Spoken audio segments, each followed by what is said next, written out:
evening, everyone. Welcome to Gresham College and to Barnesden Hall. My name is Christine Goodfellow. I'm the Academic Programme Manager here at the college, and on behalf of the entire team, welcome joining us in person here in the hall or online, wherever you are in the world. It's my great pleasure to welcome back our Professor Ian Mudway. Before I come to you, though, Ian, a quick housekeeping announcement. If there's a fire alarm, please make your way to the exits. There's one there, and there's going to be team members helping you find a safe space. After the lecture, we'll have time for a Q&A, and we'll do this either online or using the QR code. So even if you're in the hall, you can still use the QR codes if you prefer to ask your questions online. They'll pop up on this tablet. Or if you want to raise your hands, my colleague Kia will be bringing you the microphone, and we'll try to keep the questions balanced between the hall and online. So Ian Mudway is a returning Gresham visiting professor for environment health. He's a senior lecturer at the School of Public Health at Imperial College London and a member of the MRC Centre for Environment and Health. I knew I would stumble over this. He has over 25 years of experience researching the impact of air pollution on human health. I'm also using this opportunity to thank Ian again for his generous contributions to our school program. So those of you who have kids, you might be aware that we also do lectures at schools, and Ian is a fervent supporter of that school program, so thank you very much, Ian, for that. Today, it's the second lecture of 3 in the series From Battlefields to Bites, the Environmental Scars of Modernity. Don't know whether you've seen the first one. It was called War's Toxic Legacy. If you have missed this, it's online on our website, so you can still watch it. And Ian examined the long-term ecological damage of war in that first one. Today, it doesn't really get more cheerful. He's smiling. Well, I'd rather hear it from you than from anyone else. So tonight's lecture, The Price of Pixels, Unmasking the Environmental Impact of Our Digital Lives, Ian will be discussing how our digital world's convenience masks heavy environmental costs. So please help me welcome Professor Ian Mudway.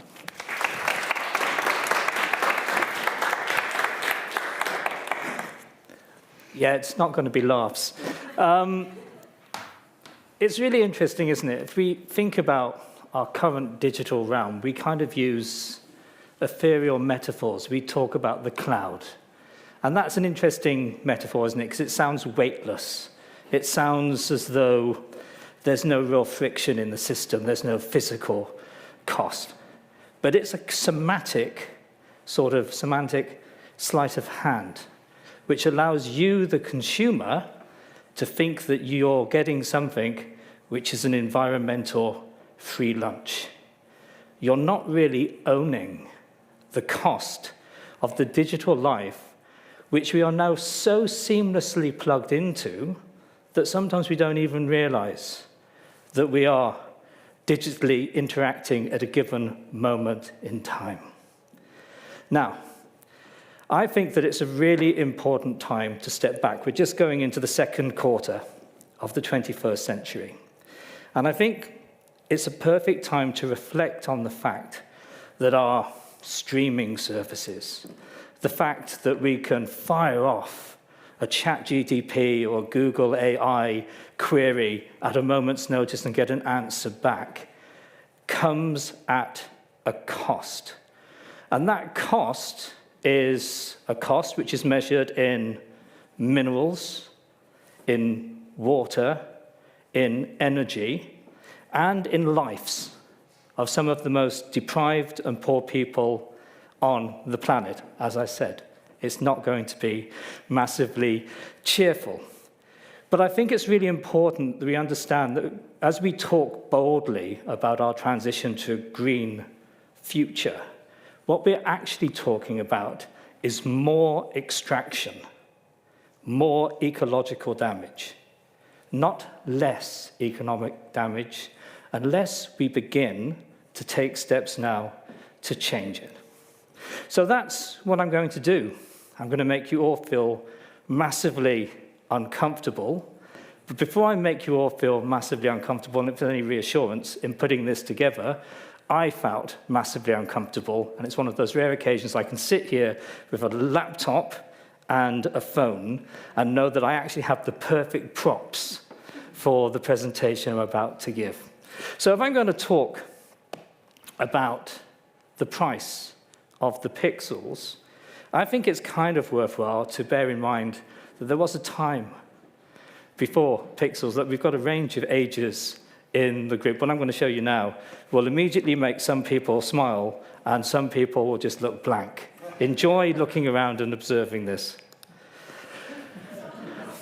This is how we used to survive. Imagine, I know this is going to be hard to believe, we used to navigate cities without a phone.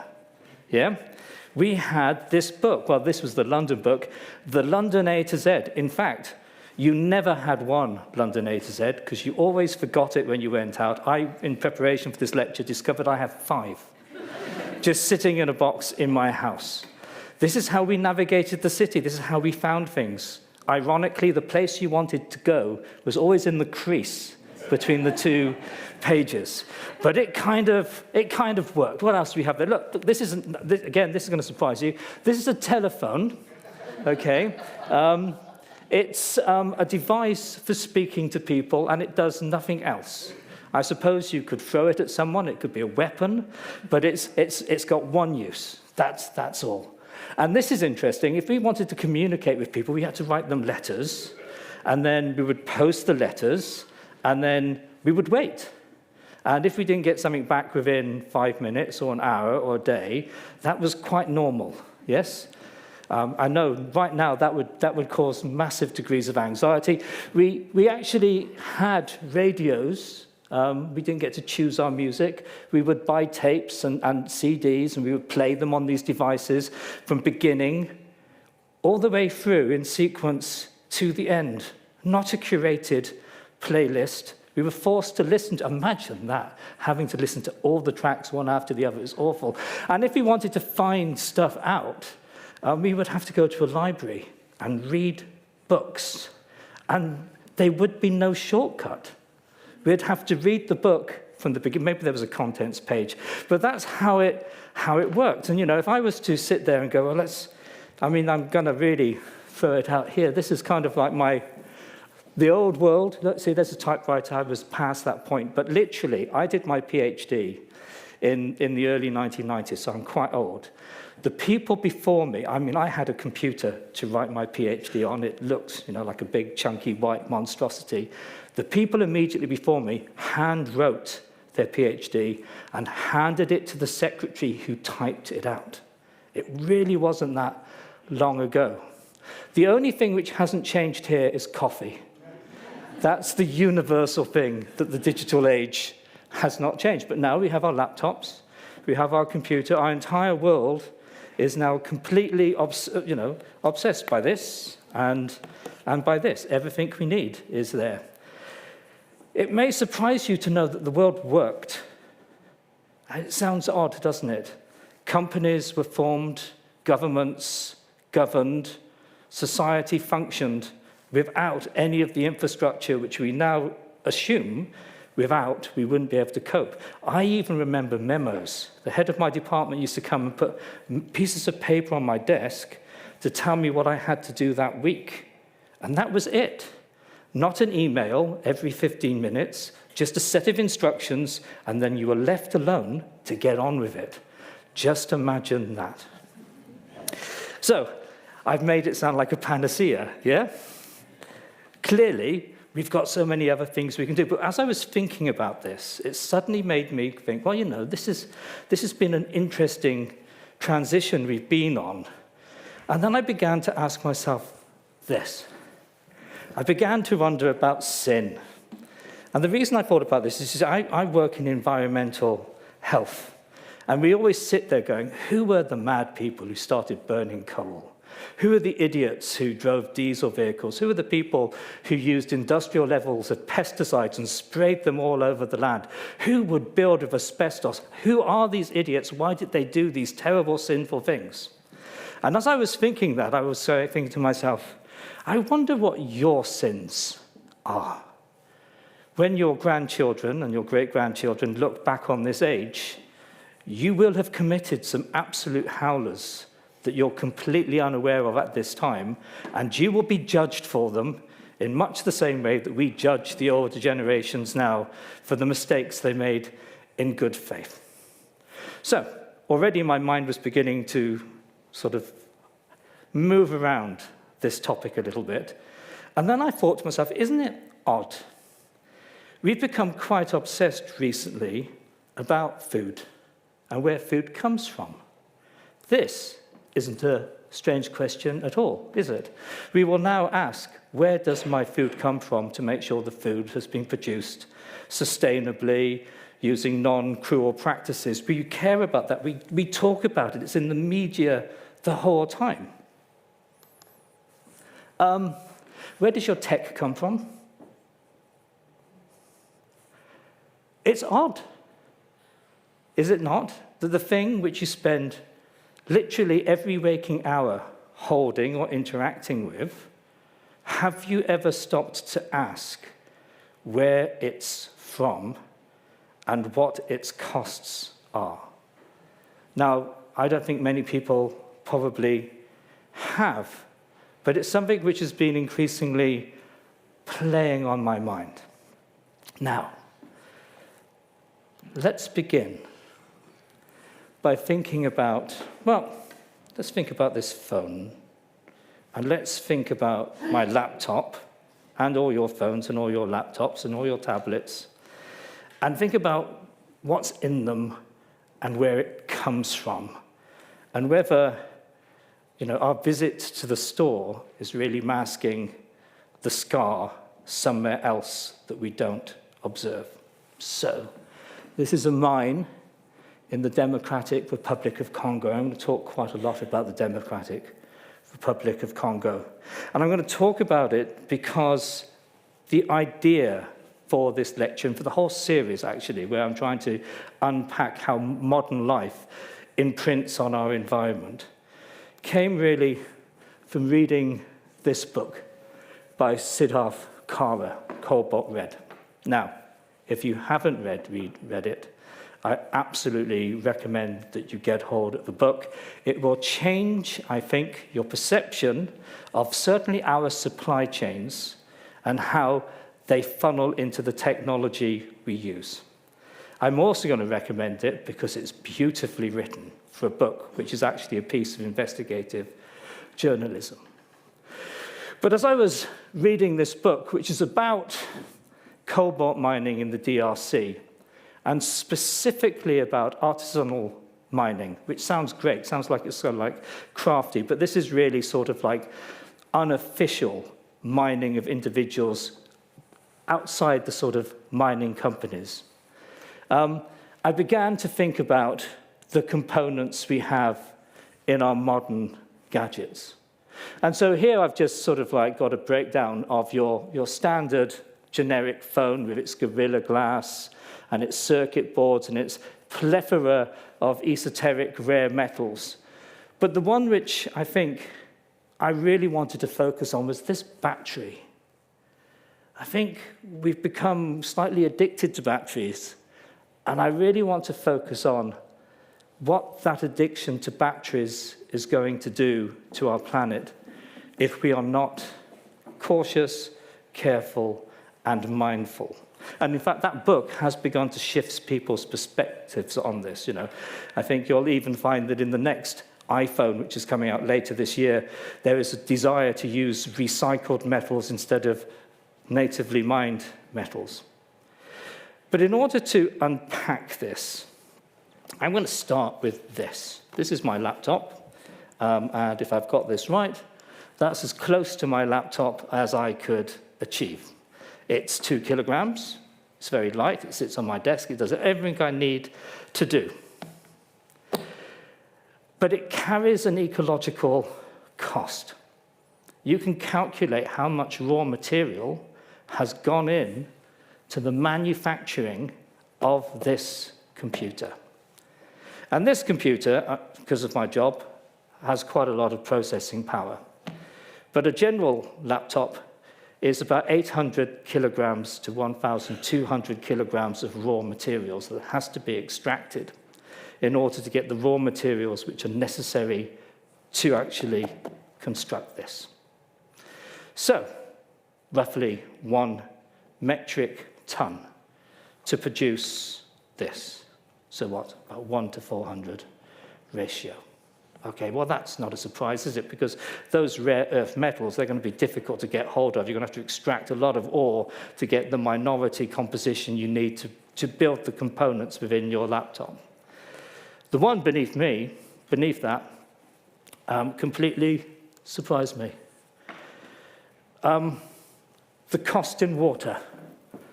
One laptop, before you've even unpacked it and opened it and switched it on for the first time, has consumed 190,000 litres of water through the mining process and through the flushing of the silicon wafers in the fabrication plants to keep them completely spotless and dust-free.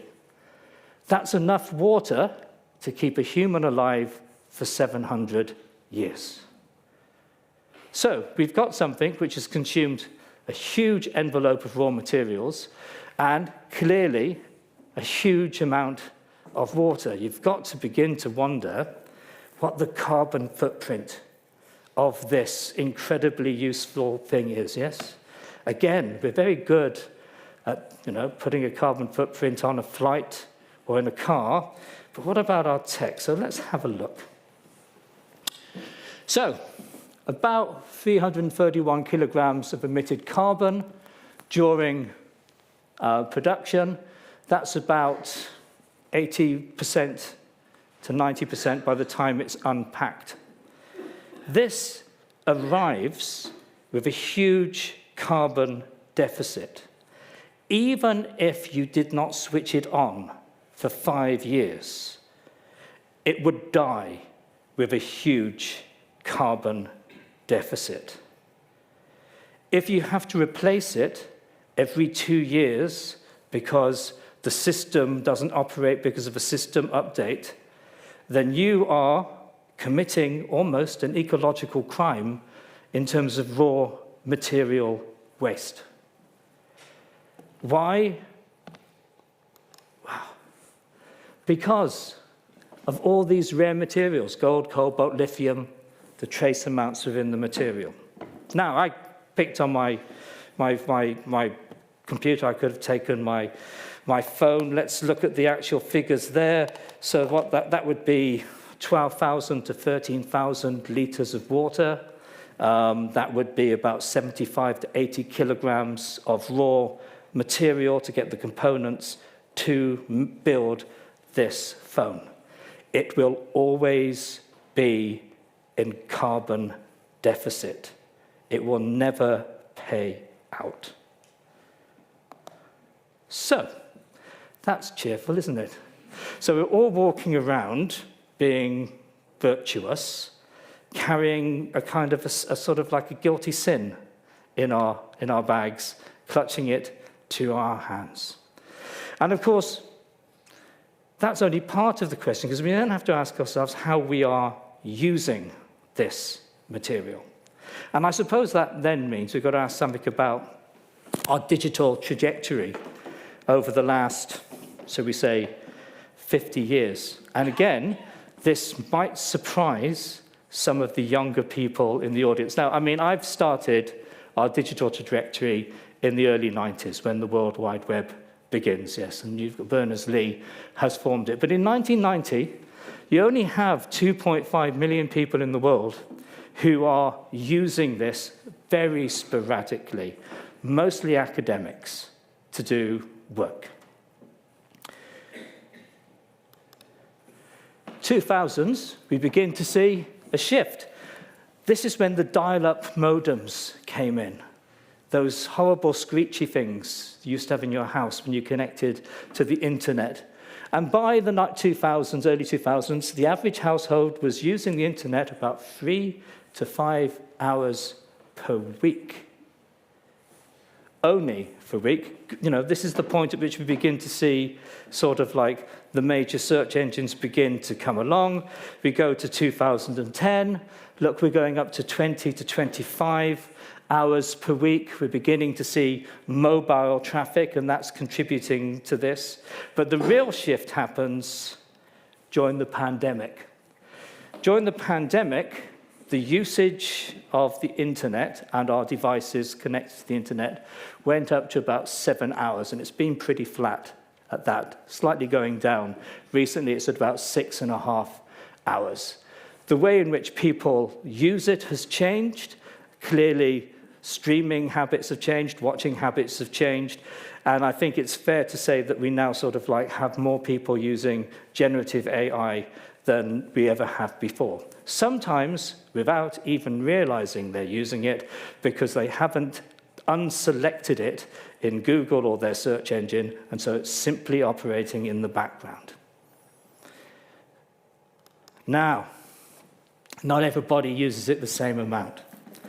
Gen Z, you digital natives, you're on it for about 10 hours a day. You cannot survive without it. The older generation, they're not out of the woods. They're on it for 4.5 hours a day. If you go around the world, I still couldn't believe this, but South Africans seem to use their phones and the internet more than practically anybody else. And then I suppose the other issue is that if you've got a watch on and it's an iWatch, it's connecting to the internet the whole time. And if you've got smart sort of like gadgets in your house, they're connecting to the internet the whole time. So you're effectively 24/7, most of you, engaged in this digital world all of the time without necessarily even realizing it's going on.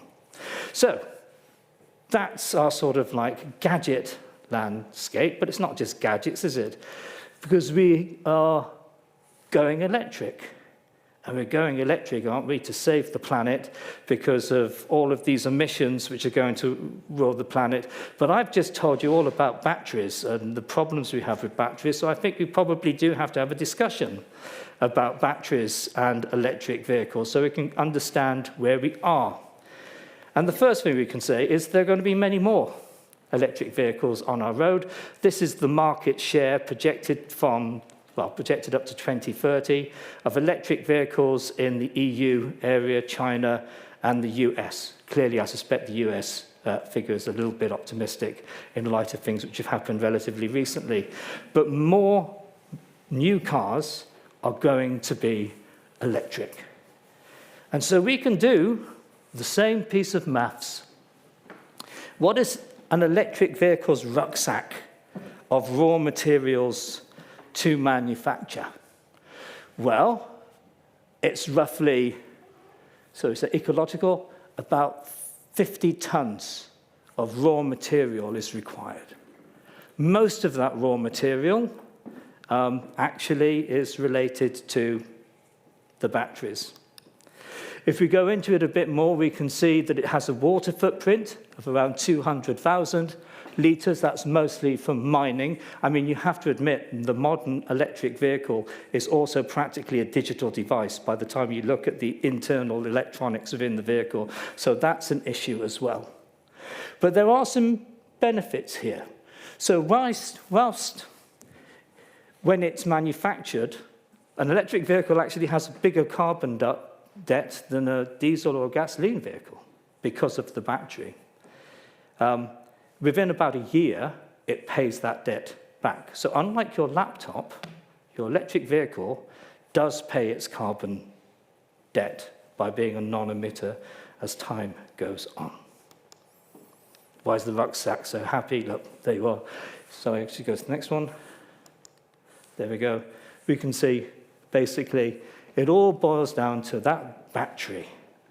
The battery issue is a huge issue because of the elements you need within the battery to give the battery sufficient power, charge density to be effective in our electronic goods and for the future of the EV market. Now, I'm not going to give you a lesson on how batteries work. The critical issue here, though, is that you need lithium metal oxides. And those lithium metal oxides, the one which has one of the highest charge density is lithium cobalt oxide. And that drives all of the activity in order of obtaining and purifying and refining and mining cobalt. Other batteries are available for different purposes, but you can see essentially we're looking at rare earth metals, and this is the projection, just so you know where we are. Down here we're looking at the demand for, so we say lithium-based batteries, predominantly cobalt lithium batteries. We're here. This is the projected increase by 2040. The biggest chunk is related to electric vehicles motility, but we also have consumer electronics. And at the top, you can see that most of that activity happens in China, Europe, and North America. So whatever I'm saying now about batteries, bear in mind that that's the projection that we have to meet. We have to have the raw materials to meet that demand. So where do we get that raw material from? Let's take some of the key components. Lithium, cobalt, nickel, graphite. Look, lithium, huge reserves in Australia. Nickel, very high reserves in the Indonesian area. Graphite, massive reserves in China. Cobalt, look at that little super orange square in the center for the Democratic Republic of Congo. That little square I'm going to talk quite a lot about because it's basically 70% of the world's production of cobalt comes from that one country, and specifically one 300-kilometer crescent in the country, the copper-cobalt belt. So I'm going to focus on cobalt because of all of these, cobalt, I think, has the most interesting and informative story. But to get our heads together here, let's just think about this in terms of the amount of cobalt we have in our devices, about 5 to 10 grams in my mobile phone, about 28 grams in my laptop, in an electric vehicle, somewhere between 4.5 to 9 kilograms of cobalt. Good, we're getting somewhere. Where does the cobalt come from? I've already told you this. It mostly comes from cobalt. This is the share across the regions in the world. You can see how the Congo has increased. This is the copper-cobalt belt. It accounts, as of today, for 70% of global cobalt production. It actually represents 50% of the cobalt on the planet. In the north, you can see the city of Kolwezi. That has about 1/4 of the world's cobalt supply in one place. That's a lot of an essential element for our green, sustainable future in one place. You would imagine if you had that raw reserve, your country would be booming, yes? You'd be in an immensely powerful economic position. But they are not. And part of the reason they are not is because whilst the raw material is in Congo, the refining of the ore is in China. So mostly the mining companies, many of whom are Chinese, extract the ore and then ship it to China where it is extracted for use. So China completely dominate the battery market. From an economic point of view, you should be worried about this in terms of where we're going in the future. So 61% of global refinery production of cobalt is in China. Oh, that's lithium. Sorry, I get confused here. Next one would be lithium, I think. Lithium, 62%. Two of the core ingredients in one place. They completely control the market. Absolutely, completely control the market. And the reason that perhaps the Congo doesn't do very well out of this is represented here. Now, this is just a graph talking about corporate control of cobalt mining in the DRC from 1975 to 2018. And here we have the State of Congo company in 1975. And look at that little blue sort of like bar, you can see by the time we get to 2018, it's almost completely gone. Most of that activity has been handed over to other companies, and we can see Glencore, and we can see China, molybdenum becoming increasingly large suppliers. So they supply the ore through mining facilities and also through unofficial artisanal mining, unofficial mining, to also contribute to this. So they don't get very much out of this deal at all. It's kind of like finding yourself sitting on top of a gold mine, and effectively there is quite a lot of gold and other minerals there, and actually not actually getting any of the benefit from it. To give you an illustration of how dominant China is in this particular mode, I've got a series of graphs here. Now, they're all a bit busy, but the most important thing here is down here. You can see domestic Chinese battery production. They import practically everything apart from lithium, but they make most of the batteries. Most of the batteries. And if you compare that to other regions in the world, well, let's look at the United Kingdom. Most of ours come from China. Look at the United States. Most of them come from China. China have won this race, yeah? Absolutely. They got in first. They are controlling this market. Now, what does this mean for people on the ground? Now, when I was preparing this, again, I was inspired by the book, but then the author of the book brought out this report last August in 2025, which is a really detailed examination of what's going on in Congo in terms of not the official mining companies, but the artisanal mining activities. And so I've just got a few pictures here of people mining. You can see them. Some of these scenes look a bit biblical, with people sort of like scrambling. These are children. You can see they're covered in dust. That's sulfuric acid enriched dust, because sulfuric acid is used for the liquid extraction of cobalt from its mineral ore. And you can see the water supplies that they have, which basically are all massively, heavily contaminated. They collect ore almost by digging holes in a very unregulated fashion. And then it disappears into the pipeline. So you have your mines, and they're the ones that, have the pamphlets, and they produce the cobalt oil, gets refined, it goes into your batteries and into your product.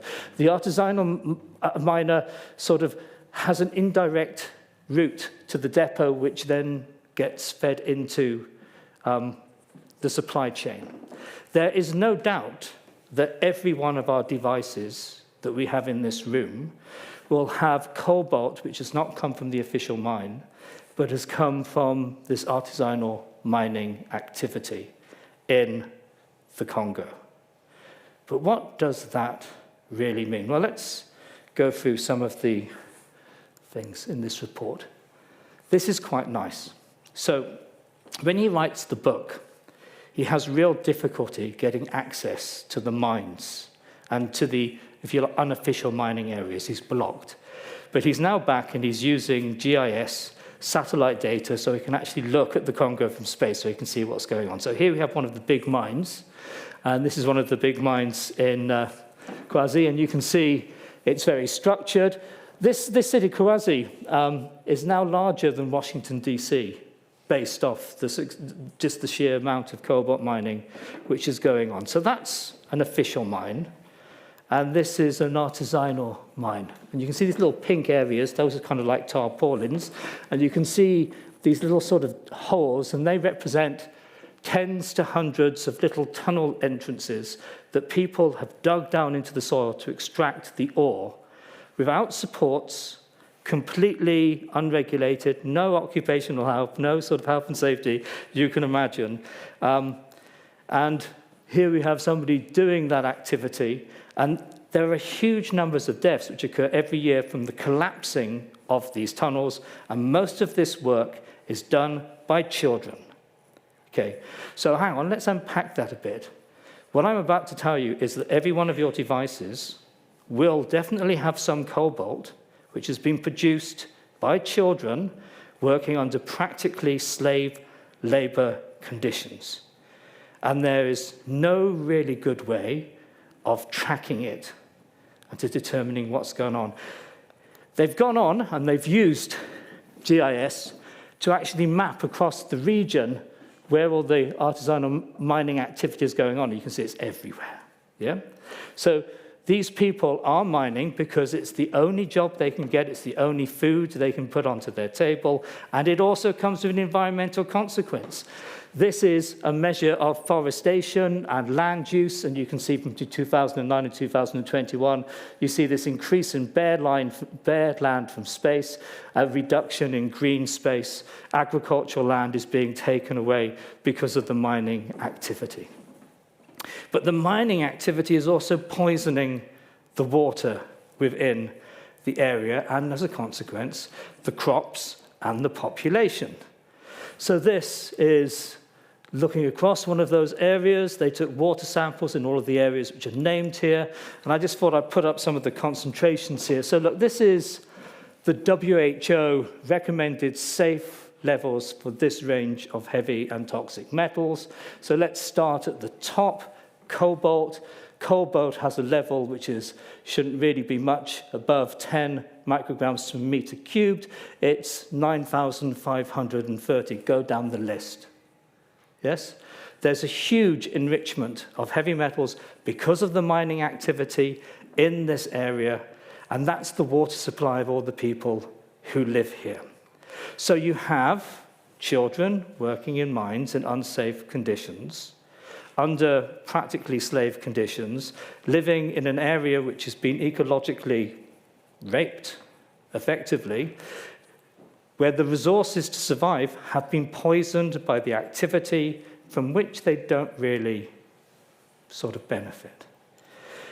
I read this report. I'm just going to go through the key findings of this report because I just think it's incredibly important in terms of framing it. So let's go. So they looked at 1,431 miners in Lualaba and Haut-Katanga. 36.8% met the criteria for forced labor. Child labor was documented at almost about 9.2%. It's probably an underestimate. The average income for these workers is $3.28, which isn't very much, but it's worse if you're a woman, then it's 1.84. They mostly are doing the washing of the ore in that contaminated water. 88% pointed out that they mine because otherwise they cannot live. So they are trapped in a system where they are forced to work in unhealthy conditions. And nearly 2/3 reported chronic illness and physical ailments. So that's the cost of this unregulated cobalt supply chain, which may be, in an unquantifiable way, within all our electronic devices. This is also important. People can't complain because of threats. It's really not a healthy environment. Okay, then let's go through this. They've used this geospatial analysis. I've taken you through that. What does it tell us? Well, what it tells us is that mining has expanded. As mining has expanded, the natural agricultural land has been reduced. And what else? During that period of time, the water has been contaminated, and not just a little bit contaminated, astronomically contaminated. So we can see the degradation that this mineral resource, our pixels, this is what our pixels cost people in Congo, the people who are out of sight and out of mind. Lead concentrations 236 times over the recommended limit. I gave a talk on the health effects of lead last year. I pointed out that what we thought were safe levels of lead in the past, we now know have very, very clear health effects. And here we have a situation where the lead is just astronomically high. Okay, so what can you do about it? Well, got to have some sort of information on how this, should we say, illegal cobalt enters the supply chain, but it is entering the supply chain. We need to work out how companies who claim they aren't actually receiving it are receiving it, and they have to have better policies in place. And we can keep on going, but ultimately, a lot of this is going to have to be pushed by the consumer, who's going to have to demand that their products does not have a battery which could have been tainted by child slave labor and deaths. The deaths which occur and are reported in the book on the Congo are harrowing to read in terms of just the occupational accidents. So we can go back to our situation, and sometimes, however, you can go through a study, but in this report they have some qualitative research as well, where they've actually spoken to people, and sometimes people's words say everything you really need to know. You want to know about cobalt? Cobalt is a curse. It is killing the Congolese people. A mother of 3 who washes cobalt ore near Kwazi. The mine keeps growing, our children keep on dying. A mother who lives in the Kanina neighborhood of Kwazi, aged 26. This is the human cost of our digital addiction. Okay. Health impacts. Well, all this does matter. Cobalt's not good for you. It causes respiratory disease. There's a chronic inhalation dust disease. It causes fibrosis in the airways, cardiovascular disease, cardiac myopathy, skin, allergies. I can go for this, endocrine, thyroid function, hematological effects, neurological effects. However, all of these things require you to live long enough to get them. And many of these people don't, yes, because of the occupational conditions that they work in. And it's not just cobalt, because you're also inhaling lead and nickel and arsenic and iron and uranium, which is often in the ores with cobalt, and zinc at levels which are known to be toxic to the individual. So they are working in a sort of a metal-rich, toxic environment. And that's before you think about the sulfuric acid fumes and the just general dusts around the activity in the occupational health. And again, this is, go to the next one, this is an example of exactly what's going on. These people are working, tunneling down, working for people who are abusing them. They have no rights. They collect the ore gets bagged, it gets taken to a depot, it gets mixed in with the official stream of product. And you don't know what you have. Okay. So the Congo really needs a lot of attention in terms of what's going on in that country and in terms of our use of resources. But somebody's discovered some more cobalt. These are polymetallic nodules in the abyssal plain of the deep ocean. And it's been discovered that these nodules are, if you are interested in the economics of this, a game changer. Because these nodules, which have been there for millions of years, minding their own business, about the size of a potato, contain cobalt, manganese, nickel, a whole range of rare earth metals and copper. They're a gold mine. So guess what? Everybody wants to get to them. And there are numerous activities ongoing at the present moment in time to develop deep ocean robot-based mining to harvest these nodules as an alternative source, which would give countries less dependence on China and the China route. So, what's the downside to this? Well, there is the ecosystem of the deep ocean, which seems to be mentioned, but people haven't really got their heads around exactly what disturbing this area would be, including all the sediment which would be mixed up and can drift for hundreds of kilometers in the deep ocean. But it's turned into a bit of a war economically, because in the Pacific there are huge plains of these nodules, and China want them, and the Americans want them. And the Americans have, under presidential order, repealed some of the restrictions that would have limited them investigating this alternative source of cobalt. However, something new happened, which was last year in Nature Geochemistry. Somebody discovered that when these nodules are together, they have a kind of an electric charge. And in the deep ocean, that electric charge causes electrolysis of seawater, which generates oxygen. It's the first example of non-photosynthetic oxygen generation on the planet. And on that basis, people are saying you can't disturb the deep ocean because the oxygen production might be vital for the entire stability of the oceanic ecosystem. A real bun fight is kicking off over the science, whether the companies are willing to believe the science because it's kind of going to kill the golden goose to a certain extent, albeit the golden goose has laid all her eggs at the bottom of the ocean. So this is also live. Yeah? People thinking about harvesting our deep ocean, one of the most pristine environments on the planet.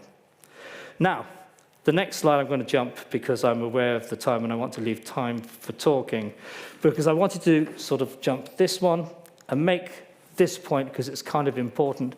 I'm actually quite keen on artificial intelligence. I think it's potentially one of the most enabling technologies of our time if it's used correctly. And here we have an irony, isn't it? Because if it's used correctly, it could actually help environmental stability by helping us with monitoring and answering lots of questions. But unfortunately, it causes a lot of waste, resource depletion, and it's potentially at the present moment in time helping less than we think it is.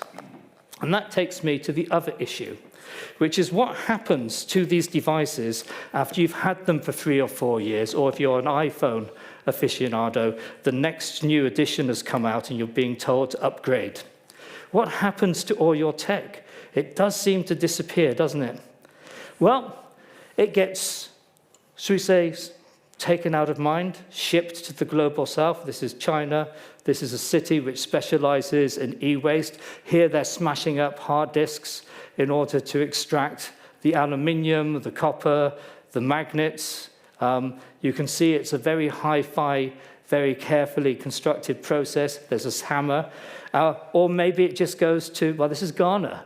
Here we have an individual, another hammer, going through an e-waste site in Accra. The guy next to him is walking around with a magnet to collect metal fragments from the e-resource. And in the next picture, look, we have an individual, he's burning copper, he's burning wiring to extract the copper from it. This is where a large proportion of our e-waste goes. And this is the way in which it is handled, which means these individuals are exposed to lead, barium, beryllium, polychlorinated biphenyls, cadmium, mercury, chromium, non-polyphenols. Here we have a whole host of health impacts those individuals can have. And we have a big problem in the United Kingdom. Because we're in the city, I thought I'd just give you a little graphical illustration of how much e-waste we make in the United Kingdom each year. Yes, it's slightly more than a gherkin's worth of e-waste. And then next to it, I have a little sort of infographic, and here you have all of this is the amount of e-waste we produce per capita in all of the places around the world. And the good news for us is we're not the worst. That's Norway. I don't know what they're doing in Norway, but they have 26 kilograms of e-waste per capita. The bad news for us is we're number 2 with 23.9. So we're kind of gadget obsessed, and we get rid of our gadgets, and we are contributing quite a lot to the global waste.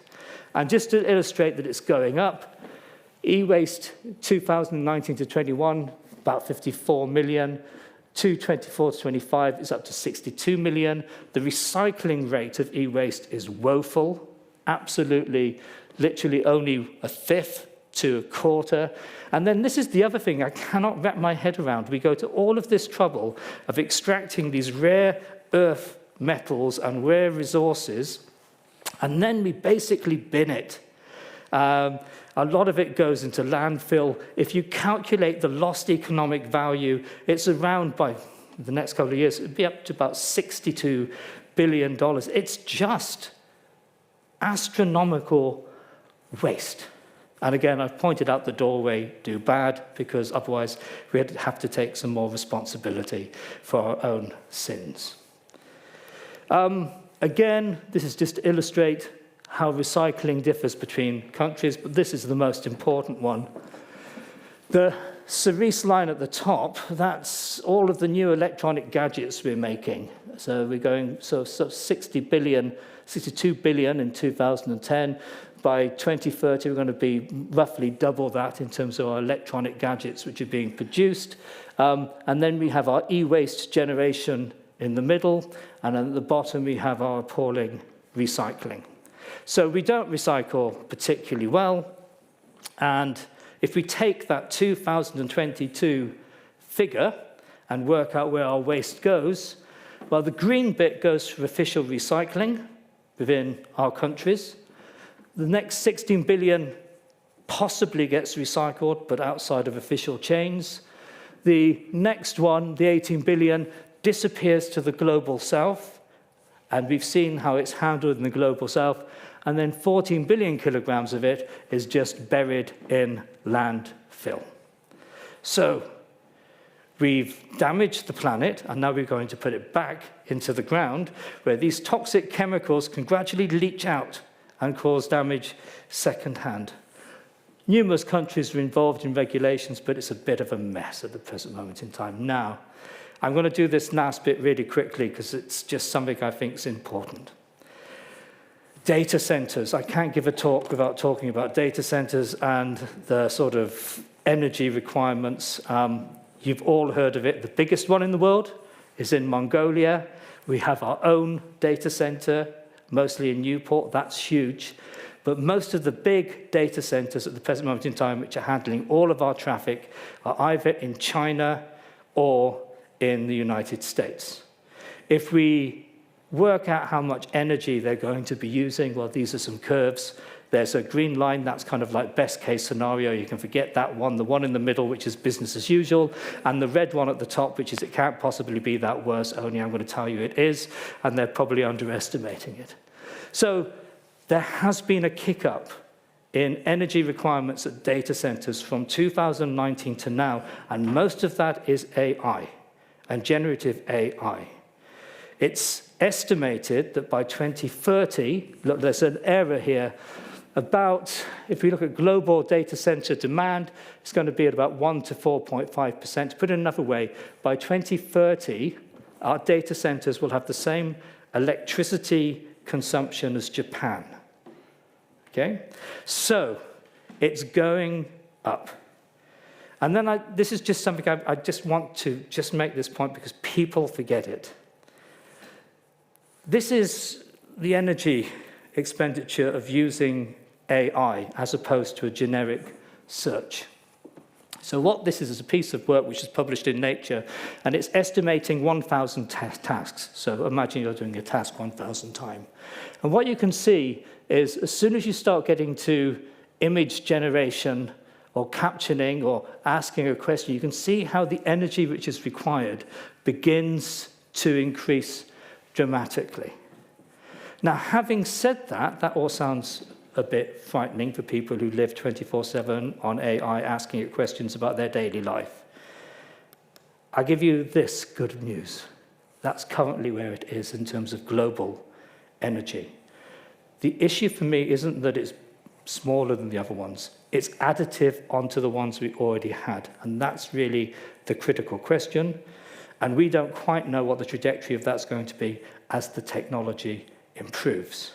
But we do know that some of the big players in the area are worried about it because Google have decided to go into nuclear power in order to meet their net zero energy targets. The only way they think they can do it by supporting small nuclear reactor type activities because of their predicted demand at their data centers because of the increased utilization through AI.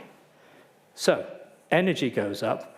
The really interesting one, though, is water. Data centers get rather hot. They get even hotter now with the new generation of chips, now that we have generative AI. And so to keep them cool, they use evaporative water loss.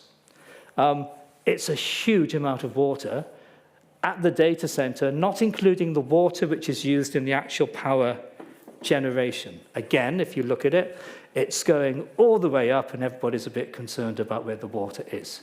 However, I found this the most difficult area to research when I was putting this talk together. It's a real muddle, because lots of pressure groups seem to be coming in to say, don't worry about the water, and the data out there gets quite mixed. But I did come across this one, and I've only put it here because I don't like golf. This is water usage expressed in terms of equivalence. So a data center, we've got 130 million gallons, US gallons of water, hospital, 3 hospitals equivalent, 100 acres of an almond orchard, about 100, 2 18-course golf holes, 100 million, I mean, it's nuts, isn't it? On a per capita basis, if you take something away, you can tell yourself that however guilty you might feel at the end of this talk, it would be much worse if you played golf. And then, this water scarcity issue is doable, but there's this little trap. And it's this.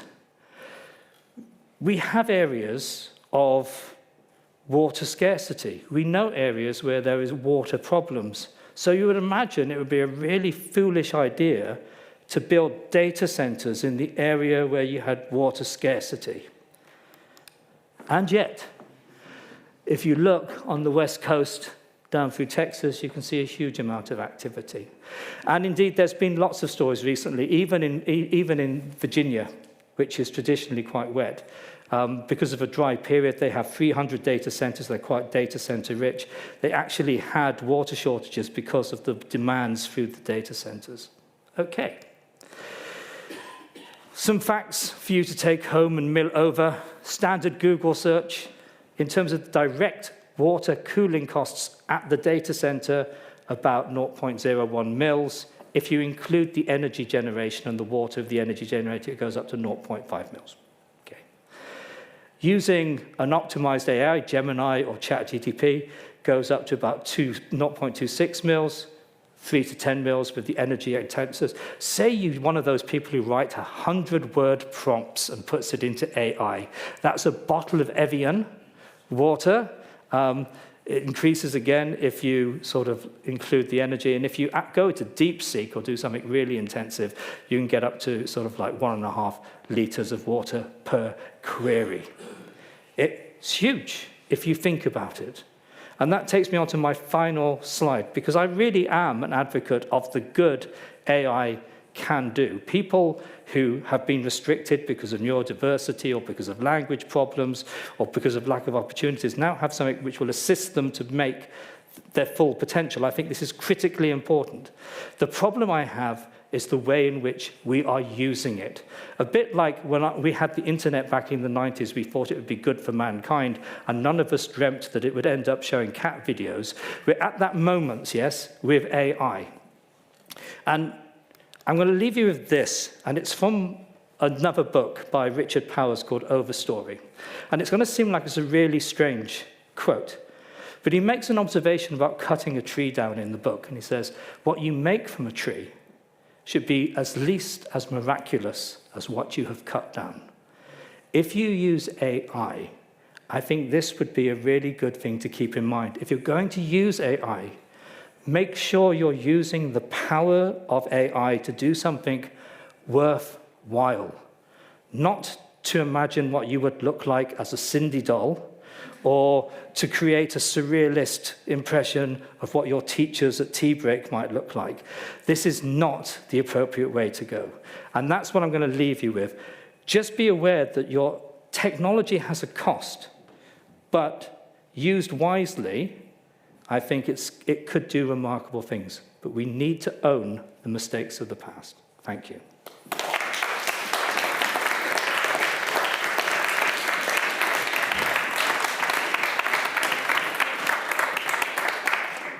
We've got a little bit of time for questions, if you permit me. Yeah, I sped up at the end, but That's there you right. go. Don't worry. That's right. Do we have any questions in the hall? My colleague Keir is standing there at the door, ready with a microphone to be brought to you. Any brave? Oh, that's good. Shall we go from the back to the front? Yes, okay, thank you. That was a very awesome talk, quite scary. You talked about the exponential growth of electric car production. How do you envisage the demand for the various chemicals, materials being satisfied, if at all?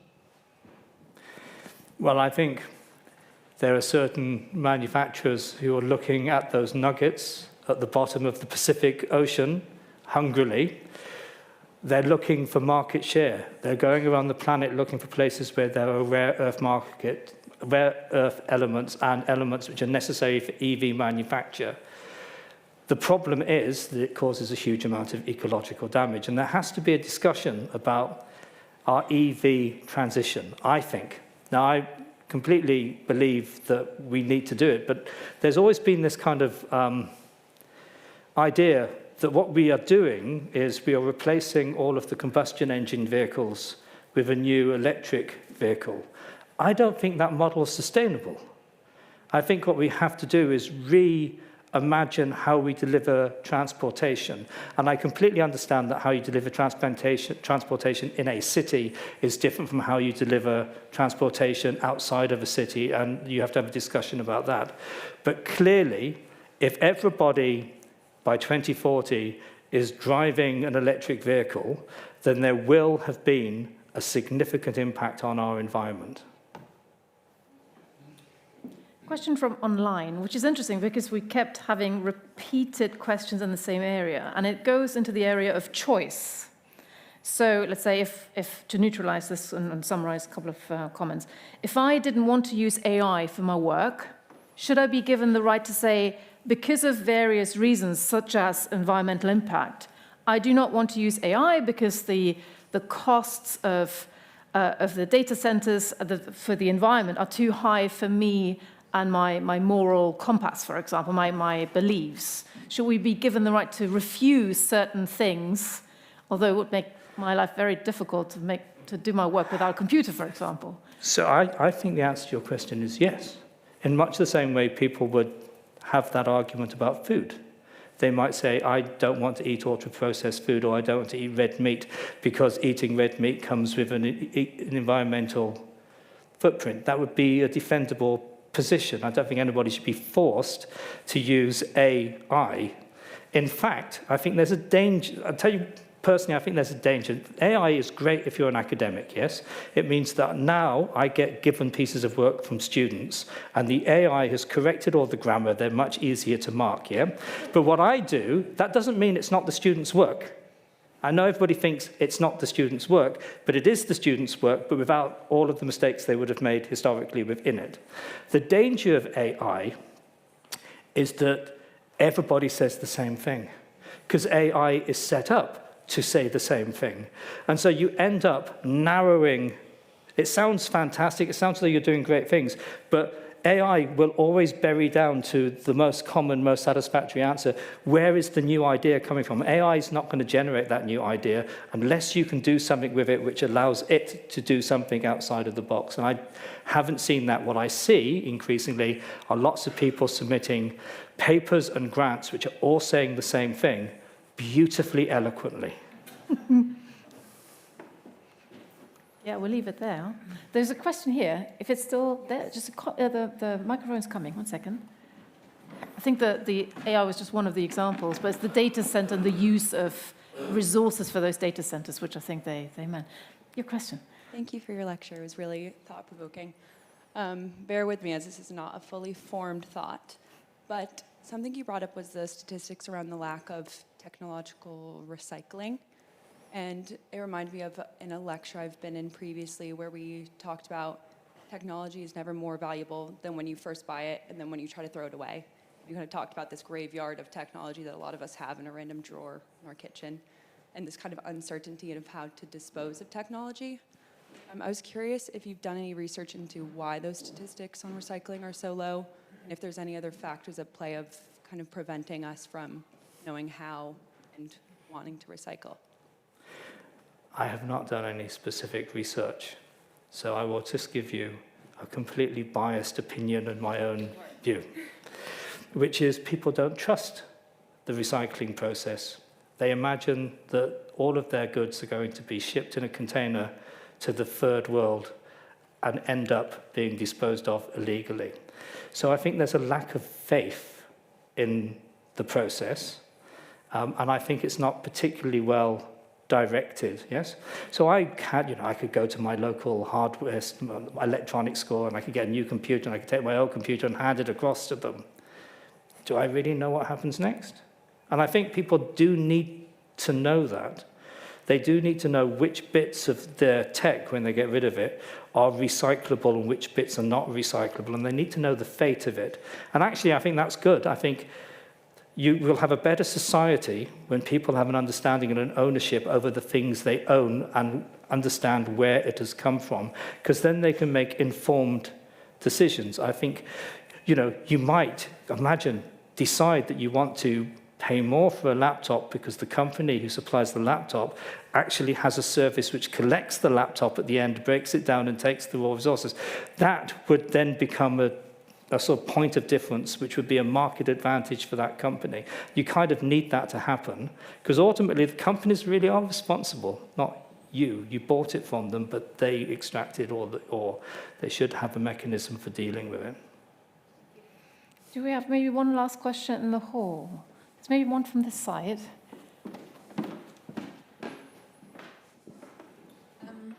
So, I'm in secondary school, and they're moving a lot of, homework and sort of work you do outside of school onto, online and stuff like that. And every year it gets more like that. Do you think that's, a positive change? Like what you were saying here is is that a good way to be using, AI and online? Or do you think that we should try and move back to, using paper booklets and stuff like that? Again, I'm going to answer this just on a personal level. So I have no objection to resources being online so people can access them. That's quite democratizing, yes? If everybody can see them globally and they have access to that information. I'm less certain it should be tied to AI, which would then become expensive. I do not think that that replaces traditional modes of teaching. I think traditional modes of teaching were traditional because they worked. Maybe not for everybody, but they were quite successful. And sometimes something going into your head goes into your head not because you've seen it on the screen, but because you've actually written it down. And you've got another sort of piece of memory being activated by it. I do worry that certain things, having availability of information, sometimes means you don't really engage with it. I was thinking about this when I was doing my talk, and I was thinking about the library. Now, I'm a scientist, so I have to get papers and I have to read papers, and it's really easy now. I just go and I click online, and I can download the paper, and then I can say, I'll download the next one, and the next one, and the next one, and I can end up with a folder on my computer with 50 papers in, yes, which I've downloaded because they all seem interesting, and actually I probably won't read any of them. The downloading them and putting in the folder, it was kind of like a displacement activity. In the past, I had to write to a librarian to access the paper for me. A paper would arrive, just one paper, and I'd probably be waiting for it for a week. And all the papers which I ever received when I was younger that way, I remember every single one of them because I read them incredibly carefully, and that's the risk, yeah? That the availability of the information and the fact that it's there sort of substitutes from the deep investment in something which is physically in front of you. And so I think both are good, yes, but just doing things digitally, I think, doesn't work the way I think people imagine it does. And that's my personal view, and I'm a dinosaur. I think we're very similar, because I see your notebook. Yeah, I trust my notebook and my handwritten notes, or typed notes, more than anything else. Ian, thank you very much. I think we're at the end of the question and answer session, but the next lecture will be on the 12th of May. Why did I leave such a big gap? can't remember. So I could have time to write it. That must be it. Normally I tend to ask speakers to give us a sneaky preview, but I think it says it all in the title. The pill and the planet. Can we have both a healthy aging population and a sustainable future? But do you want to add anything? 12th of May, 6 o'clock here. It's an interesting thing what your medications are doing to our world after they're released from your body into the environment. Okay.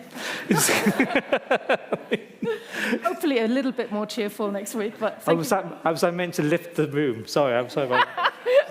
thank you very much, Ian, for this lecture. Thank you.